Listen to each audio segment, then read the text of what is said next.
আসসালামু আলাইকুম রহমতুল্লাহি বারাকাতু। ভাইয়েরা আমার, আজকে আপনারা জানেন বাংলাদেশের ভিতরে সবচেয়ে বড় রাসূলের দুশ্মন কারা? সবচেয়ে বড় দুশ্মন হইল এই আহলে হাদিসেরা। এই আহলে হাদিসেরা আমার প্রিয় নবীজির দুশ্মন। তারা প্রকাশ্যে আমার নবীজির দুশ্মনী করতেছে, আপনারা বুঝতেছেন না। এই যে নামাজ বলেন, রোজা বলেন, হজ বলেন, জাকাত বলেন, তারাবির সালাত বলেন, যেই কোনো জায়গায় তারা ইমাম আবু হানিফা রহমতুল্লাহ আলাইহির মাযহাবের বিরুদ্ধে তারা ফতোয়া দেয়। এই আহলে হাদিসরা ইমাম আবু হানিফা রহমতুল্লাহ আলাইহির মাযহাবটারে পুরা বেদাত বানাই লিছে। আবু হানিফা রহমতুল্লাহ আলাইহি উনি যেমন ছিলেন আধ্যাত্মিক জ্ঞানী, তেমন ছিলেন বাহ্যিক জ্ঞানী। উনি শুধু একজন শায়েখ ছিলেন না, আবু হানিফা রহমতুল্লাহ আলাইহি উনি আল্লাহর ওলিও ছিলেন। উনার মধ্যে ছিল জাহিরি বাতিনি এলেম। উনি কুরআন হাদিস দিয়া এই মাযহাব তৈরি করছে। আজকে এই নতুন একটি দল এই নতুন ইসলাম প্রচার করতেছে, ইমাম আবু হানিফা রহমতুল্লাহ আলাইহির পুরা মাযহাবটারে বেদাত বানাই লিছে ফতোয়া দিতে দিতে। এই জাল হাদিস লিখিয়া তারা নিজেরা মন গড়া মতো ব্যাখ্যা করে নিজেরা মন গড়া মতো শোনায়া মানুষের পথভ্রষ্ট করতেছে, মানুষের ইমান আমল নষ্ট করতেছে এই আহলে হাদিসেরা। প্রিয় ভাইয়ের আমার কারো সাথে দুশ্মনী নাই। আমি ইমানের দাবিতে হক কথা বলি। আর কবরে ইমান নিয়ে যাইতে হইলে দুনিয়াতে হক পথে চলতে হবে এবং হক কথা বলতে হবে। গলায় যদি ফাঁসিও লাগে হক কথা বলতে হবে। একজন শায়েখ বা আলেম বা একজন পীর সাহেব প্রত্যেকের উপরে ফরজ হক কথা বলা। আজকে বাংলাদেশের ভিতরে এই যে আহমদুল্লাহ শায়েখ, মামুনুল হক শায়েখ, বাইতুল মুকাররমের খতিব সাহেব, কেউ হক কথা বলে না। যদি হক কথা বলতো আজকে প্রকাশ্যে এই আব্দুর রাজ্জাক বিন ইউসুফ প্রকাশ্যে আমার নবীর অপমান করতে পারতো না। সে কিভাবে হাদিস দিয়া আমার নবীজির অপমান করছে। আমার নবীজির কাছে নাকি জিবরাইল আলাইহিস সালাম আসলেন, আয়েশা বলতেছে, হে মুহাম্মদ, আপনার মুখে দুর্গন্ধ, আপনি মুখ পরিষ্কার করে আসেন। নাউজুবিল্লাহি মিন জালিক। এটা কি হাদিস? দুর্গন্ধ মানে কি? নাফাক। আমার নবীজির মুখ নাকি নাফাক? এই বিগত সরকারের আমলে আব্দুর রাজ্জাক বিন ইউসুফ এই হাদিস প্রচার করছে, কিন্তু কেউ কোনো একটা শায়েখ এর প্রতিবাদ করে নাই। আমার আল্লাহ পাক রব্বুল আলামিন বলতেছে, ওমা আরসালনাকা ইল্লা রাহমাতাল লিল আলামিন। আমার নবীকে আমি পাঠাইছি এই পৃথিবীর বুকে রহমত স্বরূপ। আল্লাহ বলতেছে রহমাতাল লিল আলামিন, আর আব্দুর রাজ্জাক বিন ইউসুফ হাদিস শোনাইতেছে মানুষের আমার নবীজির মুখে নাকি দুর্গন্ধ। কুরআন পাকে আরো আল্লাহ বলতেছেন আমার নবীকে নাকি আমার আল্লাহ পাক উত্তম চরিত্র দান করছে। আমার নবীর মুখে যদি দুর্গন্ধ হয় কিভাবে উত্তম চরিত্র হয়? সে আমার আল্লাহ এবং রাসূল এই হাদিস দ্বারা দুজন অপমান করছে। কারণ নবী রাসূল আসে আল্লাহর পক্ষ থেকে। নবীদের যদি কোনো ভুল হয় এ ভুল আল্লাহর। নবীদের মধ্যে যদি কোনো ত্রুটি থাকে এই ত্রুটি আল্লাহ। সুতরাং নবীকে অপমান করলে আল্লাহকে অপমান করা হয়। শুধু তাই না, এই আব্দুর রাজ্জাক বিন ইউসুফ আরো হাদিস বলছে, মা আয়েশা রাদিয়াল্লাহু তাআলা আনহা থেকে বর্ণিত, এই হাদিস জাল করে বলছে নবীজি হাসরের মাঠে মিজানের পাল্লার মধ্যে তাকায়া থাকবে এবং মনে মনে বলবে, নবীজি আমি জান্নাতে যাব না জাহান্নামে যাব? আমি জান্নাতে যাব না জাহান্নামে যাব?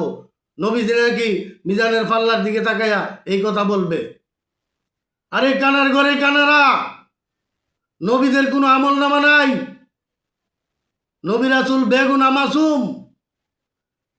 এই আব্দুর রাজ্জাক বিন ইউসুফ কিভাবে এই হাদিসটা বললো প্রকাশ্যে মিডিয়ার মধ্যে আয়া? যে নবীজি বলতাছে মিজানের পাল্লার দিকে তাকাইয়া আমি জান্নাতে যাব না জাহান্নামে যাব?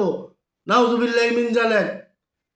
এই হাদিস কইয়া সে কুফরি করছে, কিন্তু বাংলাদেশের বড় বড় আলিমরা কেউ প্রতিবাদ করে নাই, কেউ হক কথা বলে নাই। কিছু কিছু আলিম আছে সুরে সুরে মুসাত্ত পায়, কেউ কারো বিরুদ্ধে কথা বলে না। যদি আলিম আরো অপরাধ করে অন্য আলিমে তার বিরুদ্ধে দাঁড়ায় না, কারণ তাদের মধ্যে তাদের একটা আলাদা একটা সম্পর্ক আছে।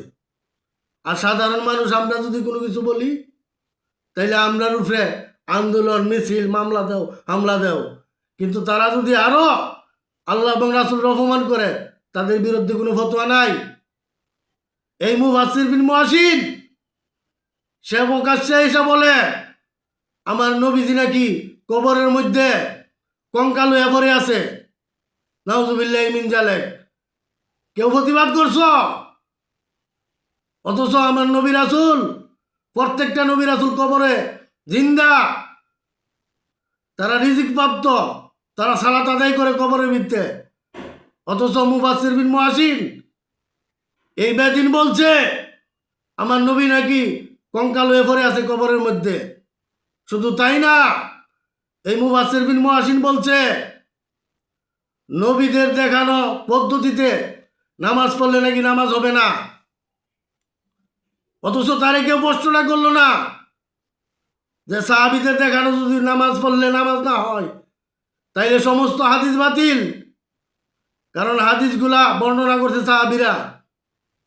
এখন সাহাবীদের পদ্ধতিতে নামাজ পড়লে যদি নামাজ না হয় তাইলে একটা হাদিস বলার অধিকার নাই তাদের। আপনারা জানেন না তারা ইসলামের দুশ্মন, আমার রাসূলের দুশ্মন। এই আহলে হাদিসকে নিষিদ্ধ করতে হবে বাংলাদেশ থেকে। তারা যতদিন বাংলাদেশে থাকবে অতদিন ফিতনা যাবে না। এমন কোনো কমি অঙ্গনের এমন কোনো আমল নাই যেটার মধ্যে এই সালাফিরা ফতোয়া দিছে না যে বেদাত। বুকের উপর হাত বাঁধা নাকি পুরুষের লাগি জায়েজ। নাউজুবিল্লাহ। আরে পুরুষের তো কোনো বুক হই নাই। আল্লাহ পাক রব্বুল আলামিন মেয়েদের দুইটা তন দিছে, এই যে উষা মাংস, আল্লাহ রহমতের দুধের বান্ড, এই জন্য মেয়েদেরকে বলা হয় বুক, আর পুরুষের এটা হলো সিনা।